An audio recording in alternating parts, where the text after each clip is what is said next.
On Sunday, we saw the Chargers take on the Cleveland Browns in a game that they would win 30-28. So in this video, what I want to be doing, same as I do every single week, is going through the things that we learned from this week's game against the Cleveland Browns and breaking down the good as well as the bad from what all transpired. So if that's something that you enjoy, please like and subscribe. It truly means the world to me. I'm trying to reach 1,000 subscribers before the end of the year, and I cannot do that without your guys' help. But let's not waste any more of your time. We're going to be talking about I believe, 5 things that we learned from the Chargers versus Cleveland Browns game. So, the biggest thing that everyone's kind of been focused on so far was definitely the coaching, especially late in the game. And we will likely touch upon that a little bit at the end, kind of rounding everything together. But, I do want to say something, and although the call on 4th and 2 is extremely risky, it did work out in this certain circumstance. Yes, it did. And analytically, it said that it would work out. But I think more than anything, I know a lot of fans are calling for Coach Staley to be fired right now, and I'm completely against it. I think he has done a great job. But I think that has something to say about Staley and this team and what they believe in each other. Because honestly, the fact that Staley believes in that offense so much that they're going to go get that is really a testament to how good this offense can be and just how much trust he has in this. And I think that's going to be easily reciprocated the other way around from the offense to Coach Staley, because they're going to feel that trust and feel like they're confident enough to be able to go and do that and not worry about a mistake that may occur because Staley has their back. And defensively, you're not going to put yourself in that position unless you know the defense can save you if you are to mess up offensively. And that's what the defense did do. And I think, again, that's kind of trust in your defense. And although the defense might not have been happy they were put in that situation, I think the defense will realize that he only put them in that situation because he trusted them to stop them in that situation. So I think, although a risky move and plenty of people, whether it be other coaches, players, even Keenan Allen himself, fans, whatever it may be, maybe didn't love the call. And I certainly didn't love the call. It brought my heart rate up like a million miles per hour. But that's a lot of trust to have in a team, and I think that's going to be reciprocated both ways. So now let's actually move into the kind of things we learned, and let's first off start with the fact that the Chargers' run game is finally back to normal and has their legs back underneath them. Last week, we saw Austin Eckler, start to get his feet back under him, but the rest of the team still struggled a bit rushing the ball. But this week, on the other hand, not only did Austin Eckler continue to do amazing, having a career high in yards with 173, as well as a rushing touchdown and a receiving touchdown, but, the rest of the team also did very solid. For, Austin Eckler, he averaged 10.8 yards per carry, which is plenty above elite levels. But we also saw Joshua Kelly himself get the carries that, he's really deserved and earned over these past few weeks. And he did not let us down when he was given those opportunities, having 10 carries for 49 yards, 4.9 average, and a touchdown along with that. Now, in total, the Chargers actually outrushed the Browns. A rushing attack of the Browns that I think currently sits at number 1 in the entire league, and that gets so much benefit and so much credit for how good they've been. The Chargers actually outrushed them and beat them at their own game in doing so, as well as getting the same amount of rushing touchdowns as the Browns did themselves. But not only did they outrush the Browns, who were number 1 in the entire league after this game, but the Chargers ended with 238 yards, 2 rushing touchdowns, and averaged 7 yards per carry, which is an elite level average for, an entire team.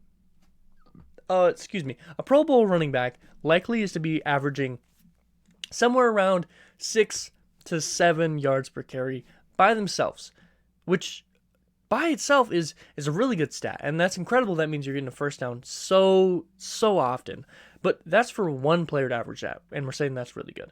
But what I'm telling you is that the entire team did equal to, if not better than, the most elite running backs in this entire league. And I think that really says something about how good this running game has been progressing as the year goes on. And what that means for this team is that this offensive playbook is going to be able to open up a lot more and actually work a little bit more fluently. Whether Keenan is playing or not doesn't really matter. The fact is, once that run game gets moving, you're going to bring the linebackers up. They're going to really have to focus on that run game, which is going to open up the middle of the field when you're doing quick play action routes or just normal routes. If you got to come up, you're going to have to leave some part of the field open. That's going to make it so the safeties can't be so deep, covering the deep routes from like Mike Williams or Carter. They're not going to be able to be that deep because they're going to have to come up to help on the run game in case those linebackers get blocked. And the better the run game does, the better the pass game is going to do. And, for the most part, vice versa. And Justin Herbert has done a great job through this entire year at keeping the passing game extremely consistent, even with the inconsistent play from the run game. So as long as we keep this pass game going really well, the run game is going to get better, and the run game getting better is going to make for easier passes for the passing game and allow for bigger play opportunities as guys are going to be forced to move up.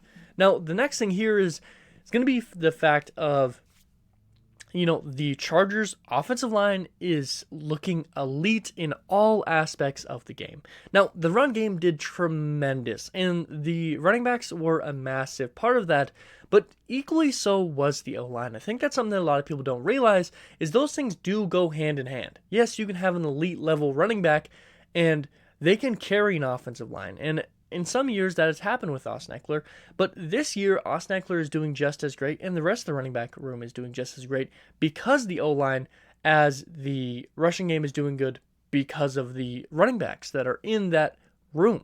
So that's something you kind of have to do and look at on two sides of the coin, but you don't have to take away from how great someone else is just because someone else is also doing great. They can both be great at the same time. I think that's something that a lot of people don't quite realize. Now, the line was opening lanes for the running backs pretty much at all times, especially on the side of Zion Johnson and Trey Pipkins. I mean, wide openings at all times. It seemed like Austin Ekeler wasn't even touched until he got to the 10-yard line on his 70-yard run that he took all the way down to like the 4-yard line. He wasn't touched a single time until he got tackled inside the 5-yard line. That's incredible. I mean, that's 60 yards of running where you don't get touched a single time, which means that lane was so wide open and every single one was blocked, safety, linebacker, everyone, that he just had that big of an opening to run that he didn't get touched for almost 60 full yards of running. Great run blocking right there. But it doesn't even end right there. Joshua Kelly might have had one of the easiest touchdowns of his entire life. He literally walked it in there on his rushing attempt because how great the blocking was, pushing everyone into the middle of the field as he went outside. But, it wasn't just the run game that we saw this offensive line dominate on many aspects. But all week, we heard about, these incredible pass rushers from the Browns in Jadeveon Clowney and Myles Garrett. All we heard was how great these guys were going to be, and if they both played, the Chargers were going to be in for a heck of a time. Well, guess what? Both Myles Garrett and Jadeveon Clowney played, and the Browns had one sack, and it wasn't from either of those guys. Actually, as a matter of fact, that only sack that came against the Chargers from the Browns defense was allowed to Jacob Phillips. He's a linebacker, which means that the one sack was probably from a blitzer, and I mean, we're going to get the actual tapes going. That video will likely be out on Tuesday or Wednesday, whenever the Coach 22 film comes out, and we're going to have that video recap. If you check it out, feel free to. But that means the only sack allowed was to a blitzing linebacker, which just really says a lot about how great that O-line was against the defensive line. But, we barely even heard Myles Garrett or Jadeveon Clowney's game for the entire game. It wasn't like they were just stopped in getting sacks, but for the most part, they were stopped from getting almost anything. Clowney and Garrett combined for 6 tackles. That's it. 6 tackles. No sacks. I think 1 assist. Just not much. That's a really small amount. I mean, that's like one singular player can get that. I mean, individually, each one of those guys could do that by themselves in one game, and they combine for that against the Chargers. I think that says a lot about how good this O-line has been. Also, once again, we give credit to Austin Eckler and we give credit to the O-line. And in the passing game, we need to give credit to the O-line as well as Justin Herbert just having amazing pocket presence. I think I saw a stat, he was 28th in the entire league in pressures against him. And he is top 5 in the league on, least sacks allowed. I think he might even be first. He's getting pressured that much and he's just not getting sacked. That's, really good blocking. Fair sense to him. But you're getting that many pressures, which means the blocking isn't perfect. It's just Herbert finding a way to get away when the blocking does slowly break down. And, with Herbert holding onto the ball a lot longer than some other quarterbacks, trying to find that big play is going to lead to more pressure. So it's not like the O-line's failing him that much. He's just waiting to see if the play can develop, which is going to cause more pressures. But this O-line truly did great. And, for a matter of fact, the funny thing is, yes, they were great in the run game. Yes, they were great in the pass game.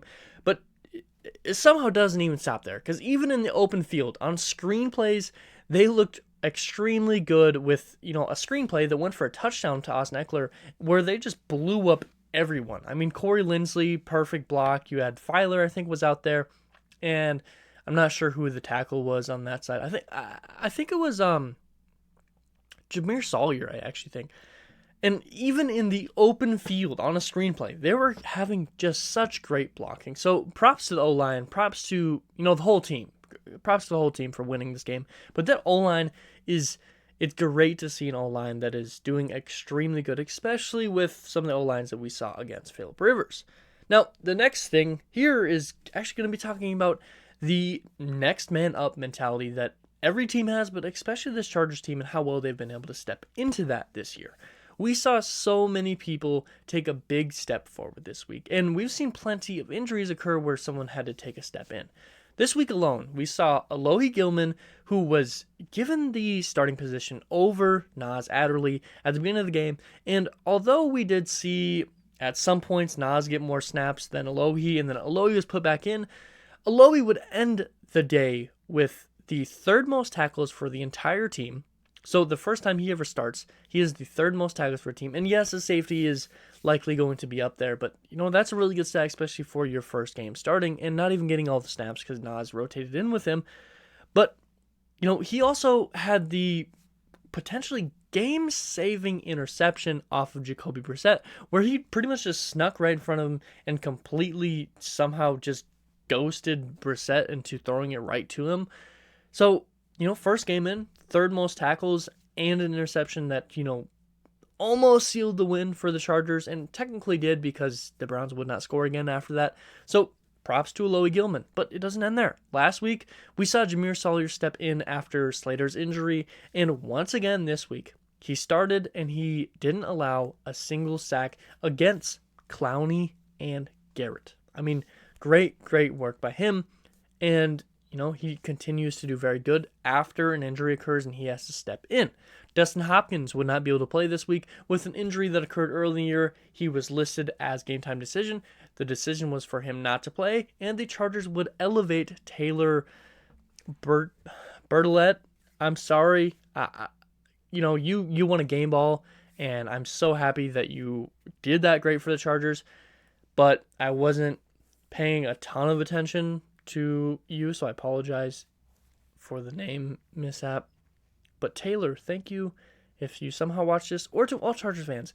Taylor, we all thank you for coming in and doing a great job at the kicker position because the Chargers have had a lot of struggles. So thank you, Taylor. And in his first game in the NFL, he would go 3 for 3 on field goals and 3 for 3 on extra points, 100% from the field the entire day. Just great work. Now, I will say I hope that Dustin Hopkins comes back sooner rather than later, but the fact that Taylor came and did that, great work to you. Thank you so much for that. Great next man up mentality. Now, with Keenan Allen out again this week, Mike Williams would remain the wide receiver 1 and would step up to that position and would have his 5th 100-yard receiving game away in a row. I think that was the stat. Now, that stat might be slightly wrong. I heard it in the broadcast, and I didn't go back to check, but it was something like that. 5 games in a row at away territory with 100-plus receiving yards or something like that. And he would end the day with 10 receptions, 134 receiving yards, multiple big catches, incredible catches, great hands, and a touchdown that would be called back that, based on the rules, 100% should be called back. but I do understand why some fans are a little bit like, hey, what the heck, that should have been a touchdown. But based on the rules, it was not a touchdown, but it was still an incredible, incredible catch for him. So, so many of these guys being that next man up and being ready when they were given the opportunity did a great job at that.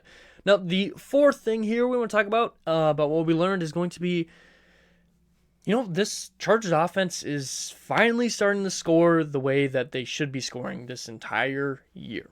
There were definitely some big question marks for the offense, and especially Joe Lombardi through the first couple weeks of the year, especially the first 3 weeks. But last week, they seemed to get their legs a little bit underneath them, scoring 34 points in their game against the Texans. And this game, they kept up that scoring with 30 points against the Browns, which was arguably a much better defense. After personally calling out Joe Lombardi for myself, I will take accountability. I was calling for his head at some points. I will say I really, really liked how he was calling the game for the most part of this game. There were still some questionable calls, but I do like what he was doing, and I think he's starting to get back on the right foot and actually take accountability for the things that have been going wrong. Now, there was still some questionable play calls, such as the Chargers weren't able to score after Eckler's huge play on a goal line at the 4-yard line, but that did come due to a little bit of flags and mishaps by the players, but I still think they could have found a way to get into that end zone if you have a little bit better play calling. They also had a very questionable play on that 3rd and 3 at the very end of the game, right before they would go for 4th and 2, where they called a shotgun handoff. Just really confusing to me. Why, when they have all those guys in the box, I literally mean, if you go back and watch that play, every single Browns player, every single one of those Browns players was within 4 yards of the ball. And I don't mean like 4 yards vertically. I mean everywhere. Even the furthest out cornerback was probably only 4 yards away from where that ball was. So with that much of a condensed down defense, as well as your offense, I think you could spread it out a little bit more and give yourself a better chance. If you were going to run it, I understand adding bodies is going to give you more blocking, but then you go shotgun into that, which means, sure, you don't even get a running start as a running back because you have to take it slow instead of the quarterback running to you to hand it off, and then you're still going full speed. I just think that was a bad play call. If you're going to run it, fine, but bring a fullback in and you set up in an I formation, whatever you call it in the NFL, because it's 11-man, not 9-man, and maybe spread your wide receivers out a little bit, set up a motion, bring them in on a crack block on your tight end and bounce off on the inside. I think crack blocks are illegal now, but you know what I mean. Come down motion, confuse the defense a little bit, make them think. Even run an RPO where you have, a wide receiver running a slant in and see if that linebacker's blitzing or not, and you can throw right over top of him, or just do something. I think a shotgun handoff on 3rd and 3 with the game on the line was just a bad call. But like I said, for the most part, I did really like the game plan that he had going into this. There was some really good play calling, like the screenplay that would go for a touchdown for Austin Eckler. I think that was a really, really good timing on 2nd and goal. You're not going to wait till 3rd and goal because then they're going to anticipate something like that. 2nd and goal, good spot. And, there were some pretty good routes. I did see plenty of kind of curl routes and shallow routes, but there was a lot more deep options. Also that, great dial-up to Mike Williams on, 1st and 10 that went for, I think, 40 or 50 yards. A lot more versatile offense, and I like that a lot. And I think that might have came hand in hand with the run game opening up more, allows you to be a little bit more open. But I do like Joe Lombardi's play calling for the most part of this game. Like I said, definitely that 3rd and 3 was questionable, as well as a couple of those drives where they would end up at the goal line and wouldn't score. I think there was 2 times where they wouldn't score at the goal line. They would take a field goal instead of a touchdown. Just clean that up a little bit, and I really do like what this offense is doing. That 4th and 2, I think, was a play call by Staley, and then Joe Lombardi was forced to pick a play, or Staley chose to play. I'm not quite sure. I'm not putting the blame on Joe Lombardi in this circumstance because I don't know how ready he was to do that. I'm not putting the blame on Staley either. I love that he has that much trust in these players. Maybe you punted away there, but the fact is Chargers won, so why even worry about what could have, would have, should have, they won. Good on them. Lastly here, we're going to be talking about the defense, and it's a little inconsistent, but showed up big late in the game. So the defense was really, what's a good word? I guess inconsistent would be probably the best word. The whole game, extremely inconsistent. I mean, they went from the first two drives where they allowed two extremely easy touchdowns allowed to the Browns. And then the next two possessions, you have two back-to-back forced 3-and-outs. So within 4 possessions, you allow two back-to-back touchdowns and then two back-to-back 3-and-outs. Super inconsistent, but I'm glad that you can bounce back after allowing two touchdowns to hold them out twice back-to-back. Great way to just rally after allowing that and get the Chargers able to be back in the game at halftime. But it was just a little bit all over the place. They also were the reason for the win. Fair enough to them. Late in the game, after that failed 4th and 2, they allow, they allow the Browns some yards, but they don't allow enough where it's a, easy field goal. They still put him in a tough situation with a 54-yarder, and his career high, the Browns kicker, was 58. So it's only 4 more yards forward. He ends up missing it. Doesn't allow it to be like an easy 40 or 30-yarder. So good on the defense late in the game.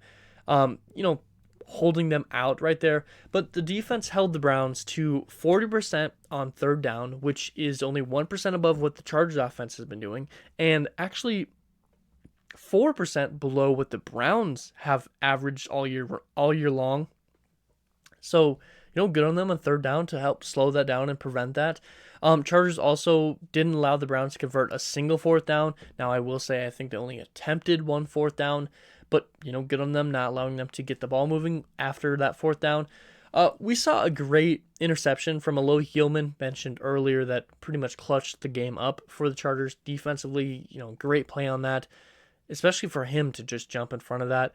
But, sadly, we would see, back on the inconsistency here, we would see some of these great plays where they would be really, really good, and then we'd see some plays where they were really, really bad. And there were some players that were really, really good. Asante Samuel Jr.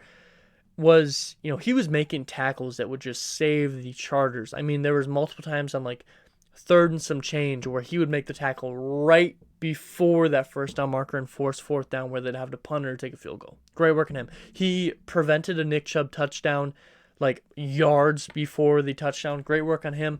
But with the good comes the bad, and that bad was that, we also saw J.C. Jackson, struggle once again. Allowing, I think, now that PFF's looked at it, I think it's changed, but I think it was like 5 receptions on 9 targets, and a touchdown. So not good at all. And I think Brissett had like 112 QBR when targeting J.C. Jackson, which is not okay, especially for that big of a cornerback. Now, I will say I'm a huge J.C. Jackson believer, and I think that he's going to be able to turn around and get it going, but boy, was it tough to watch. I mean, he was getting burnt all over the field for no reason. I mean, these routes were simple routes that he could jumped for interceptions in previous years, and he's just struggling. So hopefully he can get back to full speed and get it rolling. I do believe that he can, but it was tough to watch, and you have to point it out. We also saw, the one chance that the Chargers really had an opportunity to get a sack. With the sack, Jerry Tillery almost gets a sack, whiffs the sack, trips Khalil Mack, and then Jacoby Brissett rushes for 10 yards for a 1st down. Again, like, what is going on right there? That's really, really tough. Good on Jerry Tillery. Apparently, unless it has changed since, some reports were saying that based on the ratings of, I don't know if it was PFF or whoever it was, in the Chargers-Browns game, Jerry Tillery actually had the best pass rush percentage of the game. So good on him.